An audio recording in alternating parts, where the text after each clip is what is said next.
Kembali membahas Borobudur ya guys. Fakta Borobudur itu pernah ditinggalkan umatnya dan hilang ditelan alam. Borobudur tersembunyi dan telantar selama berabad-abad, terkubur di bawah lapisan tanah dan debu vulkanik, yang kemudian ditumbuhi pohon dan semak belukar. Sehingga Borobudur kala itu benar-benar menyerupai bukit. Alasan sesungguhnya penyebab Borobudur ditinggalkan, hingga kini masih belum diketahui. Tidak diketahui secara pasti, sejak kapan bangunan suci ini tidak lagi menjadi pusat ziarah umat Buddha. Jika kalian suka dengan channel ini, silahkan subscribe dan tekan tombol loncengnya. Lanjut ya guys. Pada kurun waktu tahun 928 sampai 1006, Raja Empu Sendok memindahkan ibu kota kerajaan Medang ke kawasan Jawa Timur, setelah serangkaian letusan gunung berapi.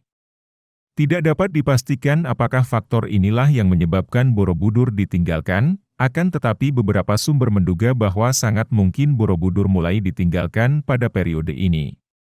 Bangunan suci ini disebutkan secara samar-samar sekitar tahun 1365 oleh Empu Prapanca, dalam naskahnya, Nagara Kretagama yang ditulis pada masa kerajaan Majapahit. Ia menyebutkan adanya wihara di Budur. Selain itu, Soek Mono tahun 1976 juga mengajukan pendapat populer bahwa candi ini mulai benar-benar ditinggalkan sejak penduduk sekitar beralih keyakinan kepada Islam pada abad ke-15. Monumen ini tidak sepenuhnya dilupakan. Melalui dongeng, rakyat Borobudur beralih sebagai bukti dari kejayaan masa lampau, menjadi kisah yang lebih bersifat tahayul, yang dikaitkan dengan kesialan, kemalangan dan penderitaan. Dua kisah babat tanah Jawa yang ditulis abad ke-18, menyebutkan nasib buruk yang dikaitkan dengan monumen ini.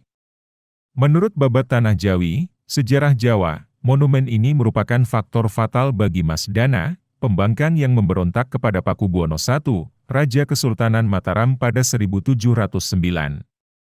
Disebutkan bahwa Bukit Redi Borobudur dikepung, dan para pemberontak dikalahkan serta dihukum mati oleh raja.